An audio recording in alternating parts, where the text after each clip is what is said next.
People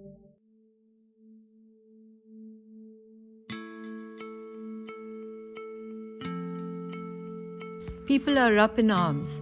Price rise, joblessness, farmers' rights, COVID and health, schools and education has hit many homes hard, and the reverberations are being felt on the ground. So much so that parties contesting the forthcoming assembly elections in Uttar Pradesh, Punjab, Uttarakhand, Manipur, and Goa are being left with little choice but to talk of livelihood, of issues that concern the average Indian household as it struggles to survive the weight of rising prices and acute unemployment. In UP particularly, the anger is spilling out onto the roads. The farmers are chasing politicians and legislators out of their constituencies in western UP. And elsewhere, students are again raising slogans against government policies. As silently, the families of the hundreds, nay, thousands of persons who died of COVID watch, not forgetting that even the last rites were denied them. The government doesn't care. At least its budget has confirmed that, as it does not reflect any of these concerns. The opposition says it cares, but does it have an alternative plan that will look after the citizens' well-being? Or is it all just another sea of promises? Well, we guess time should tell, as when the pressure builds from below, not many politicians can withstand it with ease. So, welcome to another edition of Off Limits. Our guest this time is Professor Atul Sood.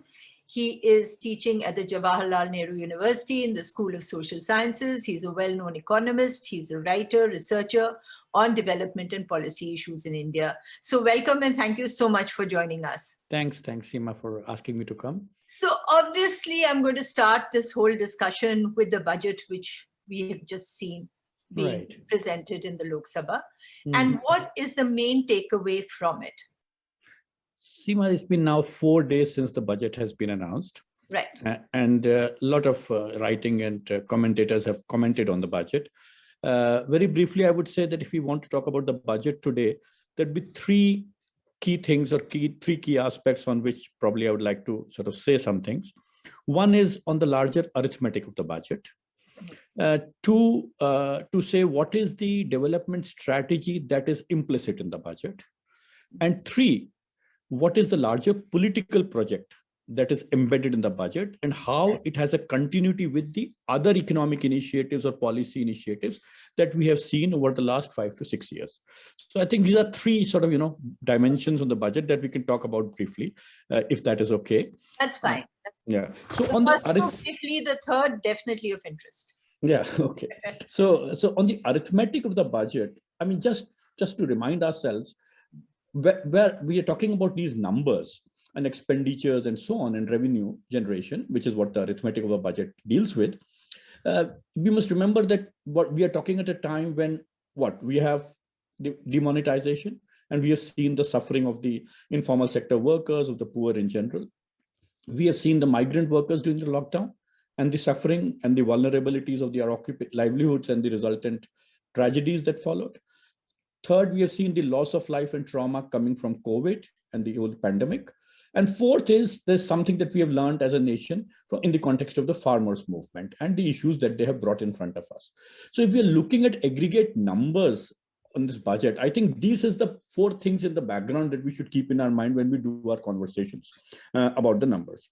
Now, the first thing that I would like to say about the arithmetic is that if you look at the details, and this is brought out by many commentators now, that the budget clearly hints and tells us that please do not do any arithmetic with me. In a sense, there is nothing to be added up because it's an interesting budget where actually all past targets are given up and no concrete goals are laid down.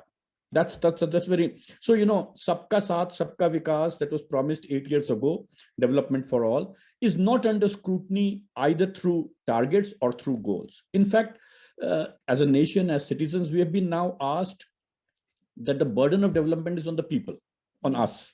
And we need to strive hard to achieve it. That's why there's talk about this prayas for next 25 years.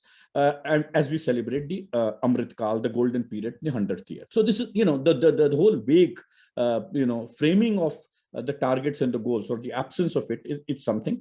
The second thing to talk about the arithmetic is that where do we stand? We stand at the bottom of many global indices. That's again the context of the arithmetic. 120 out of 161 countries in terms of the SDGs. 131st out of 189 countries according to the Human Development Report toward 2020. If you look at the Global Gender Development Gap Report, we are 140th out of 156 countries. So that's this is again something that should inform the discussions on the arithmetic. Now, the first thing that informs us about the arithmetic that I would like to say is that the budget conveys to us is that we are a thriving economy.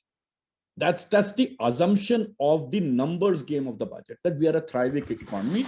And the second aspect is that the pandemic is over.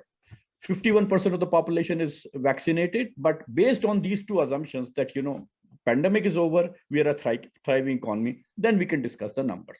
So I think, talking about the arithmetic requires us to keep these things in background. Very important. And a quick points about the numbers. All economists, or commentators are talking about public expenditure. Government acknowledges that public expenditure is very relevant. Look at overall expenditure; it's gone down by 4.6%. So it's increased by 4.6% in this year compared to the last year. You adjust it for inflation, which is much higher than 4.6. Then you are looking at reduction in numbers in real terms. So probably even in terms of overall expenditure, it probably will have a dampening effect on the economy. The overall expenditure numbers are based on certain growth projections, which is about 11.1%, which is based on an 8.5% growth, which essentially leaves about 2.6% for inflation. So what I'm saying is, in simple terms, is it's based on the thriving economy assumption, which is based on this high growth of 11.1%, is based on unrealistic assumptions. So the number itself are unrealistic in terms of the premise that informs them. And then if you look at account for inflation, there's a coming down, so a dampening effect. The other expenditure number, which is a significant one, which the financial sector is really celebrating, is the capital expenditure. Because now for the first time, post economic reform, any government of India has acknowledged that public investment private investment will only come if public investment facilitates it. It's very interesting. So, this government has been talking about ease of doing business. Everything you and I have been talking about, that, this is a government that works for business. Here is an acknowledgement that in spite of all those efforts and endeavors, actually, the private sector has not responded to whatever has been done by the government now, and the government needs to lure more private sector, and this lurement comes through public investment or increase in capital expenditure by the government. Now that's an interesting aspect that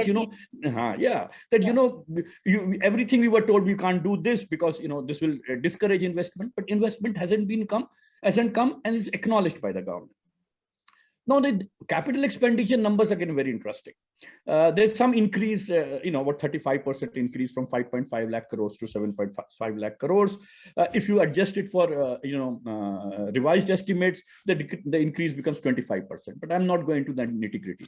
The 2 lakh story, which is, very euphoric for on the mainstream media, is actually based on 1 lakh crores to be given to the state governments, because now the government has acknowledged that the state governments have a role to play in investment, because central government is not the key player in the national economy.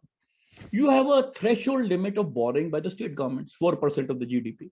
So what will, if you put a limit, that's saying Atul can only borrow 100 rupees, and now someone is offering me a loan of 50 rupees at a cheaper rate, then I will borrow that 50 rupees from that person. So now the central government is offering me money in more attractive terms. So I'll borrow that money. So it's a substitution. So the 1 lakh crore out of 2 lakh crore just goes away. It's basically a substitution of whatever the state governments are already borrowing.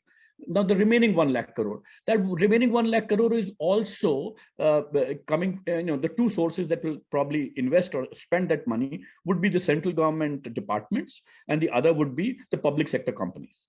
Again, if you look at the details of the budget, one can't sum up and say, where is that 1 lakh crore?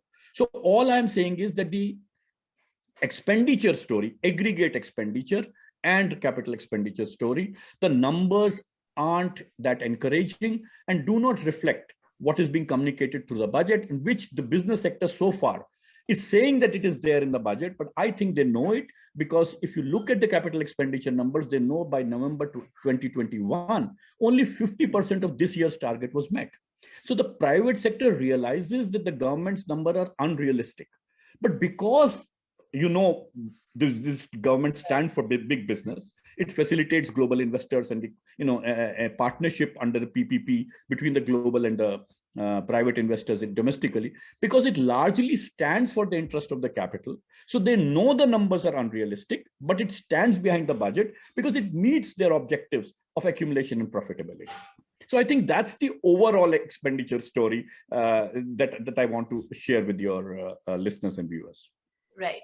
And what about the political part? So, yeah, so I mean, there's other side of the expenditure story. I'll just briefly say it in bullet points and not elaborate, which is the revenue part of the expenditure, which is where the expectations are in terms of, what we do about health, what we do about agriculture. And in 2 lines, I will say that, pandemic, as I said earlier, and the farmers movement is the context of this budget. And on both these counts, this budget has taken a very different stance. To the farmers or to the rural sector, there's a clear message that we are not going to concede even a millimeter of space to you. You have protested, quote unquote, you deserve to be punished. So, whether it is MSP, whether it is in terms of, the support for, the price support schemes, whether it's the PM Asha scheme, and so on, every component that deals with farmers' income, actually, there is a reduction in expenditure, or there is something that doesn't facilitate or help them achieve the issues that were brought in front of the nation. So that's the story on agriculture. I'm not presenting the details, but overall, there is a reduced share of agriculture and allied activities in the total budget from 4.3% last year to 3.8% this year. And then there is the disaggregation of this expenditure. On health, which is the pandemic, again, we've all seen what has happened in the last 2 years or so. The health expenditure has come down. In fact, in the insurance scheme of the government, which is the flagship scheme of the government, supposedly, the Ayushman Bharat, the less than 50% of the utilization has taken place. So it is very clear that the families have paid money. The families have, become indebted because of the pandemic and the health issues that come with it. But the insurance, which is supposed to meet those expenses, even though the coverage might be limited, it doesn't facilitate, giving health as a right to a large number of people. There also the utilization is just 50%. That means in a situation of a crisis like the pandemic, insurance as a modality to deal with health doesn't work, because how else would you explain, assuming that the government is fully committed, it has allocated the resources, yet it is unutilized by 50% roughly. So health, the budget for vaccination has come down. So, both for agriculture and for health, which has been the 2 major issues that confront us today, at least, if you look at the political context, at least, and the live context, the government hasn't really addressed it. Now, yeah. I just want to intervene here. I mean, this is really from a question from a non-economist journalist. But how does this suit the government? You've been covering budgets for so long, and you're hitting yourself on health and and agriculture, 2 huge issues which are going to actually steer you away from any goal that you might be looking at. And also employment. Adding, and also employment. In fact, that's what I want to discuss. How does it work for them? Yeah, no, I think that is the key question about this budget, and how does it work for them? Now, there are 2 aspects in terms of how I understand how it works for me. First of all, in terms of the the development policy or the economic strategy that is behind it, the economic strategy is very clear. The economic strategy is that the growth trajectory that we build has to be built on the strength of private investors. That is why there is no change in the taxation. You have these quotes of the Prime Minister and Mahabharata and all of that, in the budget speech, suggesting that whatever resources we will mobilize it through indirect taxation, not through direct taxation. That's very clear. The other is, and you saw that in the pandemic, that when we when we face the problem that people are decline in income, people are losing jobs, we respond it by not giving money back into the people's pocket. So the budget is based on a strategy where disposable incomes are not going to be increased by direct government transfers. The disposable income, even in these times of distress, are supposed to be increased through something that you may have forgotten, but must have read maybe 20 years ago, something called trickle down. Yeah. So growth will, as growth happens, it will trickle down and give benefit to people. So the development strategy is very clear that we will not budge. We will continue, persist. They managed it during the pandemic, and they have continued with that in terms of its economic growth strategy during the budget. Even during the pandemic, whatever Atmanirbhar and so on, whatever allocations were done, if you rank India comparing to any countries, I mean, an IMF dashboard has a ranking of countries, you'd be surprised that the demand side support in India has been very marginal, except the the PDS. Now, and the PDS story is again very clear that PDS is being given not as an entitlement. It's a 3-month increase every time it is done. This time, the allocation for food subsidy has been brought down. So the clear messaging is, once the elections are over, we are not going to continue with this. The increased expenditure on food subsidy is going to be brought down, and therefore, no direct support to survival needs of people or to the income needs of people will be done by the government. People have to find ways of earning their livelihood in the larger, and supposedly, in the larger thriving economy of India, because, they expect that the growth rates will go up by the tools that you're using, and in which then you have to find way. That it means implicitly the vulnerabilities of your earning. Remember the pandemic, the lockdown. Yeah. The enough surveys that all those who had come from the villages to the cities to work could not survive for more than 24 hours from the savings of their earnings. So people who are working in the cities from the villages did not have enough. So that vulnerability will continue because the government is saying it will produce the jobs, it will produce the way it has been producing. It's not guaranteeing any security of the job. So you will keep earning, but our responsibility this much. Now, this brings me to the last point, which is, I think, the crucial. Why all this? How all this? Exactly. And, yeah. I think this is something that started with demonetization. And it is, in a sense, consolidated in this budget. And what is it that started in the demonetization? The demonetization, to me, started a new, tried to build a new relationship between the state and the citizen. And the new relationship was, it tried to rework the accountability between the state and the citizens. So the government, withdrew these notes, 500 to 1,000 rupees, and then built the idea that we know what we are doing. Please do not ask questions. Have faith on the government. And as you faith, and you brought the moral issue around it, and nationalism around it. So you build an idea that the state need not be accountable to the citizens. State has this paternalistic position where it is the guardian, the well-wisher, someone who take care of you. And it attempted that with demonetization. And the budget is in a sense, consolidation of that idea that we, as I said, no targets, no goals, absence of accountability. 25 years, whatever, 100 years, project. So again, no evaluation, no accountability. So reworking the accountability is the key part. Migrant workers, lockdown. In the Supreme Court, government says we don't have the data. We don't have the numbers. We don't know who. And then they come up and said, let's start registering. As if, construction workers and migrant workers have never been registered in India's history. So again, no accountability. The government stands in a position of strength here and saying that we will take care of the citizens in other ways, but no, we are not going to be accountable. So you're taking the economic lifeline of the citizen and destroying that and ending accountability through that. If you put it very yeah. I mean, you see, in some of the media, there was talk about that this budget is very good because it is not populist in that sense, because it doesn't respond to the electoral pressures. No, that's very strange to me. What is an electoral pressure? Electoral pressure are the issues that people face, whether it's unemployment or loss of income or whatever, other issues that they face, economic issues. And the budget supposedly should have responded to that. So the budget does not respond to it. And I think it's a deeper question why the budget gets away by not responding to people's needs. And the answer I have is because of the larger political project that is in place, which is built around caste, religion, nationalism, control over media, the other tools that better, much better than me, which is what facilitates this. And it's very consciously being done that the accountability part is not linked to the development outcomes and the economic policy, but the accountability is on some other parameters. And you're basically pushing the people further into poverty, right? Yeah, they will.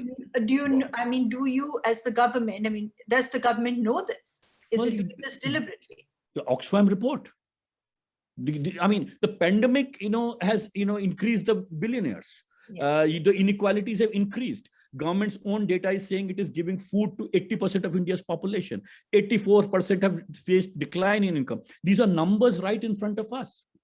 So it's not that, clearly we should not make a mistake. It's neither lack of information, nor it is an issue of absence of careful planning or not an absence of thought. I think it is a very carefully crafted budget. Yes. It is consistent with what they have been attempting in the past, and it meets that goal. In that sense, it's a very successful budget, quote unquote, in a very sick way, because it really, what was to be achieved has been achieved out of it. But this is, it's so complex in one way, because now if you look at the elections, whether you look, let's just take Punjab and Uttar Pradesh, there's economic issues everywhere. People are not, the opposition, particularly when it's moving around in the field, they're talking of joblessness, they're talking of poverty, they're talking of accountability, they're talking of justice, etc. But it's all the economic issues of livelihood that are right up there. And everywhere the cameras go, the honest cameras, not the manipulated media cameras, but wherever they go, the people are talking about jobs. And the fact that they don't have jobs and price rise, of course. You're right. But even if you look at the electoral discourse in these two states that you have mentioned, it's actually not addressing it head on. See, in Punjab, the discourse is about what? I'll give you 1,000. You say, no, I'll give 1,500. You say 2,000, right? It's about these doles. No opposition party has come up with an alternative growth strategy which will ensure these jobs.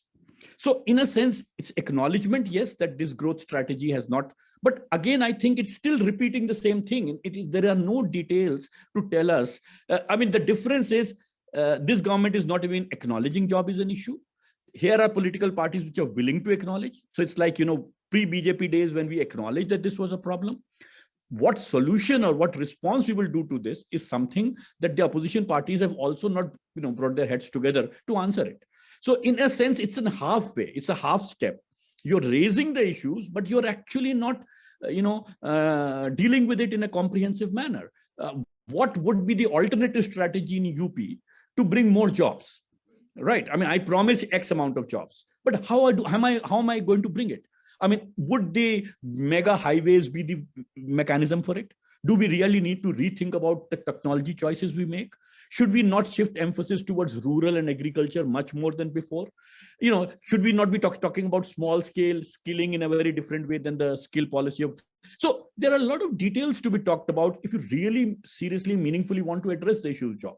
That is not the level of engagement of the electoral process. We are happy because it moves one step forward, that it acknowledges that this is a problem, which is denied, as we said just now in this budget and over the last few years. Yes, so that is why there's a lot of excitement when Rahul Gandhi in Parliament did say that we had brought so many people, I think the figure was 27, out of the poverty syndrome, and you pushed back 21 or 24 back into poverty. Yeah. Yes, but on agriculture, Rahul Gandhi made some, when the farmers protested, he made substantial. But Seema, the Punjab government came up with a report which was not made public, but with the limited media exposure of those reports, suggests that they were suggesting even more stronger corporatization of agriculture than what these farm laws were attempting. So, there is no stepping back. I would take this opportunity to appeal that those who are acknowledging this as real issues, I think it's high time that, we all step back and say whatever we thought, in 96, 97, whatever, needs to be rethought, because that strategy may not be working. The transition to a modern economy where agriculture gets smaller and smaller, which is a replication of the Western model, may not work for a country like India. Right. Right. And So also, that's rethink is not yet been reflected in the electoral discourse. Maybe people are thinking, but it is not yet come in the electoral discourse. yes, and I think that's a really solid point, because most of them who are contesting the elections in the opposition have formed the governments either in the state or in the center, and haven't really excelled in carving out new policies and a total rethink of the economic situation There is vis-a-vis. no harm as a political party to say that we have changed our position. It's learning by doing. I mean, we've seen the experience of last 10 years. We have seen what kind of tragedies and what kind of costs it bring on people. On health, why is it not that someone else is clearly saying we now stand for strengthening public health? This was a pandemic. We know from the history of the world that pandemics can only be dealt by public health system. Therefore, an insurance-based private health strategy will not deliver for a crisis like this we are experiencing in future. So we are going to pump in X amount of resources, 5% of the GDP, 5% of the state GDP into health, and we will make up a committee which will bring into what measures we will take. No one is saying it. No one is bringing health at that scale as an agenda. People are saying, I'll introduce an ambulance, something like that, a testing facility at a village level or at a block level. Fine. But basically, let us acknowledge that the path we chose for health, and I mean, education, the path we've chosen for education, look, what we have done, the disaster we have done for children during the pandemic, and how the digital divide has ensured that this educational divide further deepens. And the digital divide is being celebrated in the budget again. See, it's very interesting. Whatever we probably argue as something that has negatively impacted is being further reinforced in the budget. And I think the political question is, which I'm incapable of answering, where does the government get the confidence to really do this? That, say we will make a digital university, where children did not go to school for 2 years. The response is we will launch X number of digital channels for education. I mean, if you have class 1 student and class 3 students as 2 children of mine, I mean, I'm expected to have 2 television sets or 2 phones where 2 parallel channels will run, and will have perfect internet facility where my children will attend those classes. I mean, which world are we living in? We know the rural the digital divide in rural and urban India. But the government is coming up with this proposal in the budget, even though we know how many children have fallen out of education. We know how many people have lost jobs, but there is no declaration of how many jobs we'll produce. So when you were speaking, the word that came to my mind was invisibilize. Like you invisibilize communities, now you're invisibilizing the Absolutely. poor. And you had the arrogance of not just the 8 years or the 10 years, but of the 20 and 30 years that you can push the poor out of the frame. And how do they manage it? The other things that they have in their pocket. Other more aggressive, or the more aggressive, more vocal people with money then take over, like in the media. The more aggressive, the more vocal. And the fate is finally in the divisive politics. But that's where I think it's a little interesting, even as we speak, that it is those people that they were trying to marginalize and invisibilize, presume that they were, are the ones who are raising their voices. So it came in through the farmers movement, and it has come in through the students now who are without jobs, and through the youth of these states that are going to the board. So the hope lies when people start seeing this connect, this jugalbandi between the religious nationalist discourse at one end and the economic discourse at another. See, the Gujarat model gave this idea that the economic discourse stands separately, and therefore, this party came to power based is going to replicate the Gujarat model, and bring. So, and the political discourse and the social discourse and the religious nationalist discourse was separate. It's very clear now that the two discourses are intertwined with each other. And as Western UP is a very good example where people are seeing that this interconnection between the two discourses is actually at their cost, and they are rejecting this interconnection and then raising issues of agrarian strategy, agriculture development, and saying this policy is not in our interest, and ab hum Hindu Muslim nahi hone denge. So this is where the connect has been understood by people. And as more and people, like this young students who are protesting all over, in Bihar and UP, I think they have started making this connection. And as more and more sections who are suffering make this connection, I think this is where the hope lies, that this politics will fail. So I would have let that be your last word, but I just want you to add a little bit more to this. The fact is that the people are making the connection, but the politicians who are fighting now, whether obviously we're talking of the opposition because they are the ones who are raising the issues of unemployment, etc. At the moment, from what you said earlier, they don't seem to have made that connection, and this could be just rhetoric and lip service again. I hope not. That's all I can say. Yeah. I hope not, because if it was, rhetoric, then we are in trouble. It cast as an antidote to religion very well, to the point that if we have a strategy where the marginalized social groups and marginalized castes, we have a solid economic strategy which deals with their challenges and problems. If it comes as a package, it works. So if all those who are claiming as, representing the marginal, social groups, whether Muslims, Dalits, OBCs, and so on, and women, if a growth strategy could be put in place slowly, bit by bit, with focus on them, with the lens, so to say, which looks at them at the center, then I think the issue is addressed. So in a sense, it's a step where they're acknowledging the problem, but as you yourself summed up, it needs to be connected with, it has to be made more organic. And the different propositions that the political parties are making in terms of their economic stance and their social stance, more connect they make, and more details they present, the better it would be for all of us and for the future of our country. Right. Thank you so much. This was really, really interesting. And I'm so glad we've got this perspective before the viewers, because it is very important.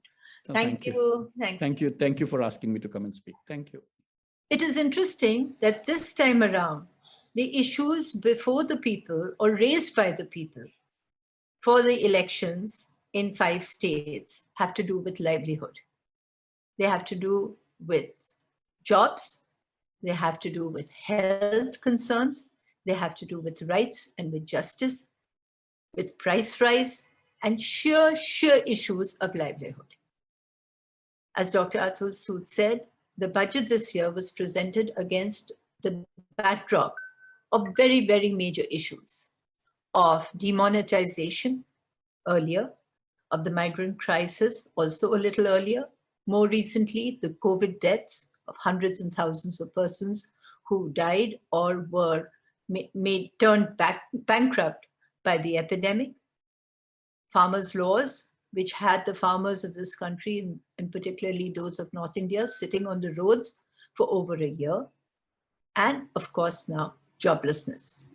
The youth all over Uttar Pradesh, which is a crucial state going in for the polls, have been talking of unemployment, of the fact that they're educated and unable to get jobs. The budget somehow has not reflected any of the people's concerns. And this itself is a concern for the country as it goes forward, whether it is going to be able to deal with the economic crisis that is looming large, and whether the opposition that is now contesting the elections and actually raising these issues will work out a plan and an economic plan and strategy by which all the major concerns of the citizens of India are addressed. Let's see what happens now. Thank you.